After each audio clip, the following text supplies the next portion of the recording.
오늘 저희들은 함께 선택의 기로 앞에서라는 제목으로 하나님의 말씀을 함께 나누도록 하겠습니다.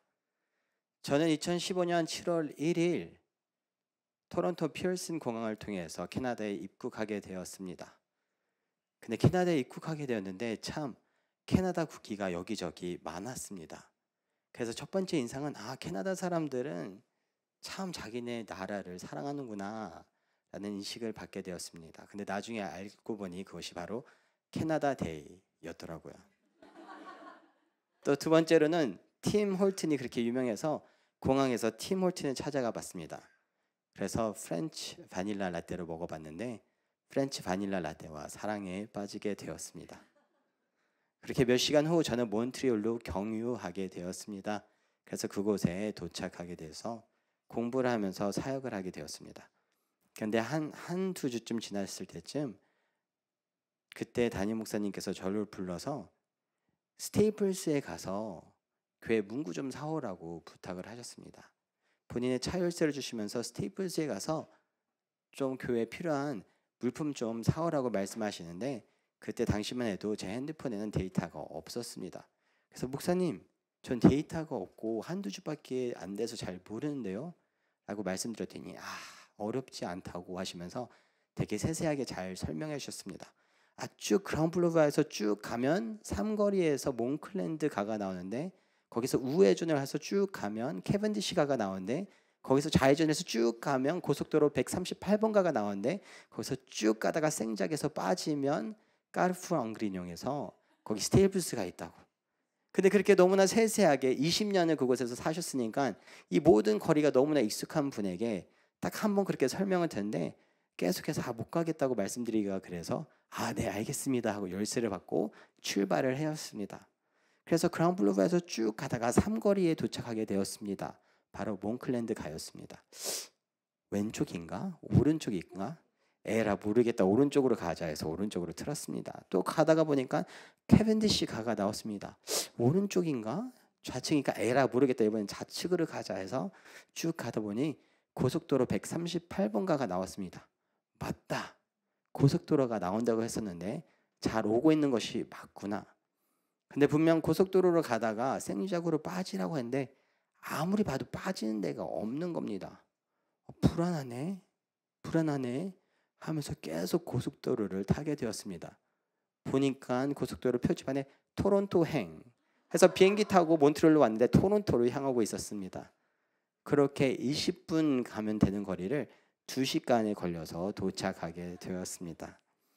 어떻게 보면 저희들의 삶이 이런 것과 같습니다. 처음 가는 길이다 보니 삶의 선택의 기로에서 삼거리를 만날 때마다 사거리를 만날 때마다 좌회전을 해야 되나 우회전을 해야 되나 직진을 해야 되나 유턴을 해야 되나 헷갈릴 때가 너무나도 많습니다. 그럴 때 여러분은 어떠한 선택을 하게 됩니까? 오늘 본문을 보면 나오미가 등장하게 됩니다. 나오미는 불행의 파도에 직면하게 되었었습니다. 그녀는 살아가던 그 환경 가운데서 환경의 어려움을 겪게 됩니다. 그래서 남편과 함께 먼 타지로 이주를 하게 됩니다. 그곳에 도착했는데 얼마 지나지 않아 남편이 죽게 됩니다. 그래서 기러기 엄마로서 열심히 아들 둘을 어떻게든 키워서 장가를 보냈는데 아들 둘이 죽게 됩니다. 그래서 며느리 둘과 남게 된 것입니다. 선택의 기로에 놓이게 된 것입니다. 어떻게 해야지? 이 며느리들을 데리고 내가 어떻게 해야 하는 걸까? 다시 나의 고향으로 돌아갈까? 안 그래도 이 낯선 땅에서 그래도 10여 년 살았는데 계속해서 살아갈 것인가? 그녀는 결단을 합니다. 다시 내 고향으로 돌아가야 되겠다. 그래서 걸음을 떼는데 그녀는 그녀만 선택을 하는 것이 아니라 며느리들에게도 선택권을 줘야겠다는 생각이 듭니다. 그래서 며느리들에게 다음과 같이 이야기합니다. 오늘 본문 8절과 9절 말씀 함께 읽습니다. 나오미가 두 며느리에게 이르되 너희는 각기 너희 어머니의 집으로 돌아가라. 너희가 죽은 자들과 나를 선대한 것 같이 여호와께서 너희를 선대하시기를 원하며 여호와께서 너에게 허락하사 각기 남편의 집에서 위로를 받게 하시기를 원하노라 하고 그들에게 입맞춤에 그들이 소리를 높여 울며. 아멘. 나오미는 며느리들에게 어떠한 선택권을 제시합니까? 너희들의 집으로 돌아가라. 지금 나랑 같이 낯선 땅으로 가고 있는데 너희들의 원래 어머니 아버지의 집으로 돌아가서 이따가 또 좋은 남편들을 만나서 새로운 가정을 꾸려도 되지 않겠느냐 하면서 선택권을 제시합니다. 그래서 나오미의 며느리 룻과 오르바는 그 선택의 기로에 이제 본인들 또한 서게 됩니다. 오르바는 다음과 같은 선택을 합니다. 14절과 15절 말씀 함께 읽습니다. 그들이 소리를 높여 다시 울더니 오르바는 그의 시어머니에게 입맞추되 룻은 그를 붙쫓았더라. 나오미가 또 이르되 보라, 내 동서는 그의 백성과 그의 신들에게로 돌아가나니 너도 너의 동서를 따라 돌아가라 하니. 아멘. 오르바는 어떠한 선택을 하나요?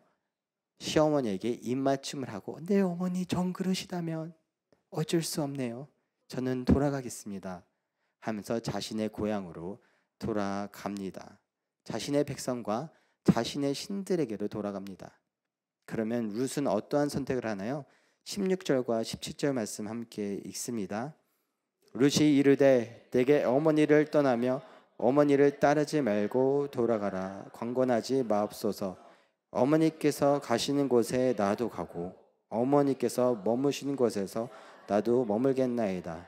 어머니의 백성이 나의 백성이 되고 어머니의 하나님이 나의 하나님이 되시리니 어머니께서 죽으시는 곳에서 나도 죽어 거기 묻힐 것이라.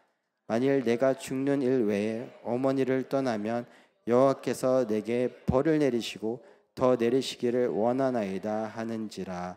아멘. 룻은 어떠한 선택을 하나요? 시어머니를 따라가는 선택을 합니다. 저 어머니 쫓아가겠습니다. 저 말리지 마세요. 이제부터 어머니의 백성이 나의 백성이 되고 어머니의 하나님이 이제부터 나의 하나님입니다. 오르바와 룻 둘 다의 선택의 기로에서 오르바는 좌회전을 합니다. 그리고 룻은 우회전을 하게 됩니다. 룻은 이제부터 룻의 백성은 이스라엘 백성입니다. 이제부터 룻의 하나님은 여호와 하나님입니다. 이렇게 성경은 선택의 기로에 섰던 사람들을 소개할 때가 많습니다. 그 중에 아브람과 그의 조카 롯 또한 있습니다. 아브람과 롯은 하나님께 엄청난 축복을 받아서 그 가축이 상당히 많아지게 됩니다. 같이 함께 사는데 가축이 많아지다 보니까 그 가축들이 풀을 먹어야 되는데 풀이 넉넉하지가 않은 것입니다. 물을 마셔야 되는데 물이 넉넉하지가 않은 것입니다. 그러다 보니 종들이 서로 다투기 시작합니다. 내가 먼저 찾은 초원이야. 우리들의 양을 먹일 거야. 내가 먼저 찾은 우물이야. 우리의 양들을 먹일 거야. 이렇게 다투다 보니 아브람과 롯이 결단을 합니다. 우리 이제 선택을 하자. 더 이상 함께 있을 수가 없겠다. 그러면서 아브람이 먼저 조카에게 제시합니다. 롯아, 너는 어느 곳으로 향할래? 네가 한번 살펴보고 결정했으면 좋겠다. 대개 한국 정서상 삼촌이 그렇게 제시하면 그래도 삼촌이 먼저 하셔야죠 할 법한데 이 롯은 좀 신세대였던 것 같습니다. MZ였던 것 같습니다. 땡큐 삼촌 하면서 본인이 먼저 선택을 하게 되는데 다음과 같이 선택을 합니다. 창세기 13장 10절과 11절 말씀 함께 읽습니다. 예, 롯이 눈을 들어 요단 지역을 바라본즉 소알까지 온 땅에 물이 넉넉하니 여호와께서 소돔과 고모라를 멸하시기 전이었으므로 여호와의 동산 같고 애굽 땅과 같았더라. 그러므로 롯이 요단 온 지역을 택하고 동으로 옮기니 그들이 서로 떠난지라. 아멘. 롯은 그의 선택을 하는데 무엇을 기준으로 하나요? 10절 말씀 보면 롯이 눈을 들어 자신의 눈을 뜹니다. 그리고 살펴봅니다. 자신의 감각을 살리는 것입니다. 자기의 판단력을 살리는 것입니다. 어디가 좋은가? 가축들을 먹이기 위해서 무엇이 필요합니까? 물이 필요합니다. 물은 모든 생명의 근원이기 때문입니다. 저기 물이 넉넉하구나 하면서 눈을 들어 바라보고 그것에 의해서 판단을 합니다. 자기 눈에 보이는 것으로 판단을 합니다. 그래서 그는 소돔과 고모라 지역으로 향하게 됩니다. 그렇다면 아브라함은 어떠한 기준으로 선택을 하게 되었을까요? 14절과 15절 말씀 함께 있습니다. 롯이 아브라함을 떠난 후에 여호와께서 아브라함에게 이르시되 너는 눈을 들어 너 있는 곳에서 북쪽과 남쪽 그리고 동쪽과 서쪽을 바라보라. 보이는 땅을 내가 너와 네 자손에게 주리니 영원히 이르리라. 아멘. 아브라함은 어떻게 합니까? 롯이 떠나자마자 본인 또한 눈을 들어서 열심히 살펴봅니까? 롯이 떠납니다. 아브라함은 눈을 들어 살펴보지 않고 기다립니다. 그리고 14절 말씀 보면 여호와께서 아브라함에게 이르시되 내 눈을 들어라. 본인이 먼저 들어서 살펴보는 것이 아니라 아브라함 먼저 하나님의 말씀이 있으신가, 하나님이 어떤 인도하심을 주실까 하면서 기다리고, 하나님께서 아브라함아 내가 보여줄 것이 있어, 눈을 들어서 한번 봤으면 좋겠어 하고 하나님께서 말씀하시자 그제야 자신의 눈을 들어서 하나님이 보여주시는 그것을 바라봅니다. 그리고 보이는 그 땅을 향하게 됩니다. 하나님께서 이미 아브라함에게 하셨던 약속을 다시 한번 확증시켜 주십니다. 그렇다면 때로는 우리들은 룻과 오르밧처럼 아브라함과 롯처럼 선택의 기로에 설 때가 있습니다. 우리들은 무엇을 기준으로 선택을 해야 될까요? 그 힌트는 예수님께서 이 땅에 오셔서 예수님께서 자신의 삶 가운데서 가장 중요한 선택을 하실 때 하셨던 행동을 통해서 함께 알 수 있습니다. 예수님께서 이 땅에 오십니다. 30년간 사시고 3년 동안 공생의 사역을 하십니다. 그리고 그의 가장 중요한 선택을 할 때가 다가옵니다. 최후의 만찬을 하시고서 겟세마네 동산으로 향하십니다. 그리고 그곳에서 예수님께서는 다음과 같이 하나님께 기도를 올려드립니다. 마태복음 26장 39절 말씀 함께 읽습니다. 조금 나아가사 얼굴을 땅에 대시고 엎드려 기도하여 이르시되 내 아버지여 만일 할만하시거든 이 잔을 내게서 지나가게 하옵소서. 그러나 나의 원대로 마시옵고 아버지의 원대로 하옵소서 하시고. 아멘. 예수는 무엇을 기준으로 선택을 하시나요? 나의 원과 나의 눈에 보이는 것과 나의 선택의 기준이 아닌 하나님 나의 원대로 마시고 하나님에게 보이는 것이 무엇입니까? 하나님의 뜻이 무엇입니까? 하나님의 시선은 무엇을 보고 있습니까? 라며 자신의 눈을 감고 하나님의 뜻을 구합니다. 아브라함과 롯이 동시에 선택의 기로에 섰을 때 롯은 자신의 눈을 들었습니다. 그리고 자신의 눈으로 봤을 때 최고의 선택을 했습니다. 자신을 위해서, 자신의 가정을 위해서, 자신의 목축을 위해서 최선의 선택을 했습니다.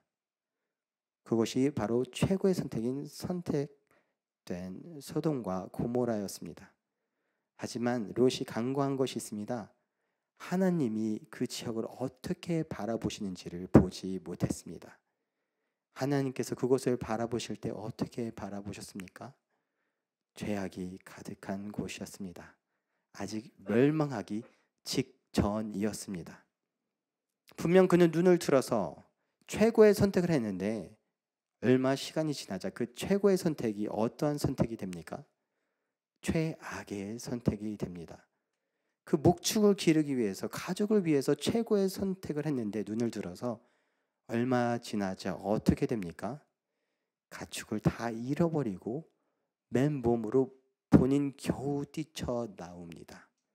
딸 둘과 겨우 뛰쳐나옵니다. 모든 것을 잃어버리게 됩니다. 분명 자신의 눈을 들어서 최고의 판단을 하고 최고의 선택을 했는데 그것이 최악의 선택이 되었던 것입니다. 그러기에 우리들은 선택의 기로에 설 때마다 해야 되는 것이 있는데 우리들의 눈을 감고 하나님의 시선을 여쭤야 됩니다. 하나님 눈에 무엇이 보이십니까? 하나님의 뜻은 무엇입니까? 때로는 그 선택이 최고의 선택이 아닌 것 같을 때도 있습니다. 이해가 가지 않을 때도 있습니다. 하지만 시간이 지나고 나면 그 선택은 후회하지 않은 선택이 될 때가 많습니다.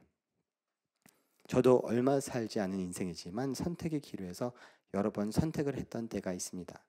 분명 그 가운데 수많은 후회되는 선택들도 있습니다. 하지만 그 가운데 후회되지 않는 선택들이 있습니다. 그 선택들에는 믿음의 선택들이 있었을 때였습니다. 제 눈을 감고 하나님의 시선으로 바라보려고 노력을 할 때였습니다. 대학교 졸업을 앞두고 모두들 새로운 시작을 준비하게 됩니다. 그래서 저도 세상으로 나가기에 앞서서 새로운 시작을 준비하기 위해서 40일 작전 기도를 했던 적이 있습니다. 하나님, 이제 대학을 졸업하게 되는데 저는 어떻게 살아가야 할까요? 그때 하나님께서 말씀을 주십니다. 내가 내게 보여줄 땅으로 가라 하시면서 뭔가 목회적인 컬링 같았습니다. 하나님, 저 목회자만큼은 최악의 선택입니다. 이것만큼 너무나 하기 싫은 것입니다. 제가 자라나면서 봐서 너무나 잘합니다. 이거는 마지막 선택도 하고 싶지 않은 선택. 그냥 평범하게 살아가고 싶습니다. 하지만 40일 동안 기도하는 그 가운데 하나님께서 마음을 만져주시고 마음을 바꿔주십니다. 분명 저에게 있어서는 최고의 선택이 아닌 최악의 선택이었는데 후회하지 않는 선택 중에 하나입니다. 또한 몬트리올에서 공부하던 과정을 끝나가면서 다음에 선택을 하게 되었었습니다. 선택의 기로에 앞에 서게 되었었습니다. 저는 몬트리올에 갈 때부터 졸업하면 바로 아프리카에 선교사로 나갈 준비를 하고 있었습니다. 그래서 과정이 맞춰지면서 무조건 선교사로 가야지 하고 준비하고 있는데 실질적으로 그 절차를 밟으려고 하다 보니까 캐나다에 있었기 때문에 한국에 가서 그 훈련을 받으면 정식 선교사가 될 수 없다는 소식을 받게 되었습니다. 뭔가 행정적인 애로사항들로 인해서 그 절차들이 어려워지게 되었습니다. 한국에 들어가서도 2, 3년 또 과정을 밟아야 되는 절차들이 있다는 소식을 듣게 되었습니다. 너무 낙심이 되었습니다. 끝나면 바로 계획대로 나갈 수 있을 줄 알았는데 그렇게 되지 않았었습니다. 그때 있던 교회 담임 목사님께서는 또 다른 선택의 기로를 주셨습니다. 이곳에 남아서 원래 하던 사역을 하면서 1년 더 있으면 목사 안수를 받을 수 있다라고 제시를 하였습니다.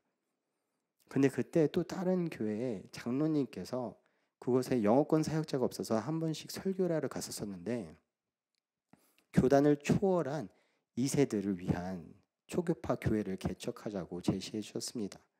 본인의 자녀들도 한국 교회에 있다가 견디지 못해서 뛰쳐나왔는데 서양 교회에 가서도 적응을 하지 못해서 교회를 다니지 않고 떠 있다고, 이런 2세들을 위한 교단들이 없는 초교파 교회를 개척하자고 제시해 줬습니다. 그래서 저는 너무나 혼란스러웠습니다. 그래서 도서관에서 울면서 기도했던 적이 있습니다. 하나님, 어떻게 해야 될까요? 정 끝나면 무조건 갈 수 있을 줄 알았는데 너무나 혼란스럽습니다. 근데 그때 한 전화 통화를 받게 되었습니다. 제가 모르는 번호였습니다. 되게 많은 경우 그럴 때는 스팸이어서 도서관에서 잠시 받고 헬로 하고 이상한 소리가 들리면 바로 닫습니다. 그래서 바로 헬로 하는데 전화기 너머로 네, 고영우 목사입니다 라는 목소리가 들렸습니다. 고영우 목사님께서는 밴쿠버를 가신 지 1년이 지날 때였는데 저희 교회 이웃교회 담임 목사님이어서 자주 저희 청년들과 몬트리올 감리교회 청년들과 축구를 하면서 적으로 만났던 적이 있었습니다. 그래서 축구장에서 친분을 쌓고 대화를 많이 나눴었는데요. 한 번도 통화를 하지 않다가 1년 만에 갑자기 모르는 번호로 전화를 하셨던 겁니다. 그러면서 말씀하시기를 여기 밴쿠버에 2세들이 있는데 영어권 친구들이 있는데 분명 선교 가라는 것을 알고 있는데 여기 2세들도 선교지라고 몇 년 동안 와서 같이 사역을 했으면 좋겠다고 말씀을 해주셨습니다. 그래서 그때부터 저는 한 달간 작정 기도를 하기 시작했습니다. 하나님, 제 원래 계획은 이건데 왜 이렇게 뭐가 풀리지가 않죠? 그리고 가장 쉬운 선택은 원래 있던 그 자리에 있으면서 목사 안수를 받는 겁니다. 원래 삶의 환경에서 있으면서 좀 더 도전적인 것은 그곳에서 개척을 해보는 것입니다. 또한 더 나아가서는 밴쿠버는 한 번도 경유한 적도 없는 아무것도 모르는 곳이었습니다. 하지만 한 달 동안 기도를 하면 기도를 할수록 하나님께서 계속해서 밴쿠버에 대한 마음을 주셨습니다. 그래서 선택을 하게 되었습니다. 그리고 4년이 지난 지금도 후회하지는 않습니다. 분명 그 당시에는 뭔가 이해가 가지 않는 선택이었지만 하나님께서 주신 마음이었기에 시간이 지나도 후회가 되지 않습니다. 확실한 것은 우리들이 선택의 기로에 설 때가 너무나도 많다는 것입니다. 조금 더 가면 3거리, 조금 더 가면 4거리, 그런 선택의 기로에 설 때마다 여러분과 저는 무엇을 기준으로 선택을 하고 있나요? 혹시 저희들의 롯처럼 저희들의 눈을 부릅뜨고 최고의 선택을 하기 위해서 나의 시선으로 살펴보면서 노력을 하고 있지는 않은가요? 다시 룻으로 돌아가서 룻의 이야기로 마무리하도록 하겠습니다. 룻은 선택의 기로의 앞에 섰습니다. 친숙한 고향으로 돌아갈 것인가? 안 그러면 아무것도 모르는 낯선 땅으로 갈 것인가? 그런데 그녀는 다음과 같은 선택을 합니다. 다시 한번 오늘 본문 룻기 1장 16절 말씀 함께 있습니다. 룻이 이르되 내게 어머니를 떠나며 어머니를 따르지 말고 돌아가라 강권하지 마옵소서. 어머니께서 가시는 곳에 나도 가고 어머니께서 머무시는 곳에서 나도 머물겠나이다. 어머니의 백성이 나의 백성이 되고 어머니의 하나님이 나의 하나님이 되시리니. 아멘. 룻은 고백합니다. 이제부터 어머니의 하나님이 나의 하나님입니다. 룻은 그 낯선 땅 아무것도 몰랐습니다. 그녀의 눈을 들어서 보면 친숙한 부모님의 집으로 돌아가는 것이 정답이었을 것입니다. 하지만 룻은 자신의 눈을 감고 무엇을 살핍니까? 하나님이 계신 곳이 어디인가? 하나님이 계신 곳이 어디인가? 하나님이 보시는 곳이 어디인가? 그리고 그녀는 하나님이 있는 곳을 택합니다. 여러분과 저 선택의 기로에 설 때마다, 삼거리에 설 때마다, 사거리에 설 때마다 저희들의 눈을 부릅뜨고 저희들이 보기에 최고의 선택을 하는 것이 아닌 그 선택의 기로에서 저희들의 눈을 감는 훈련을 하였으면 좋겠습니다.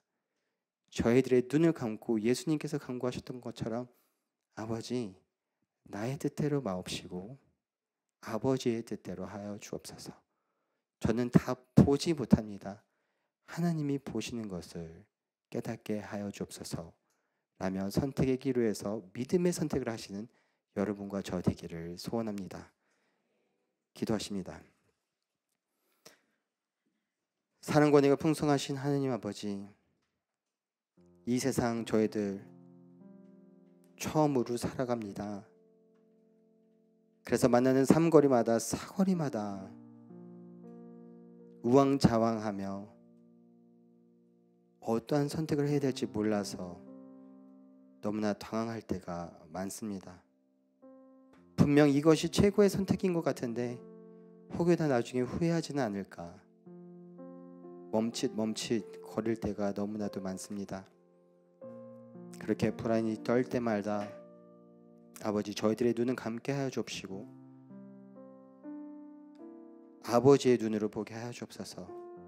아버지, 우리들의 원대로 마시고 오직 아버지의 뜻대로 하여 주옵소서라고 고백하는 믿음의 선택을 하는 우리 성도님들 될 수 있도록 주님 기름 부어 주시옵소서.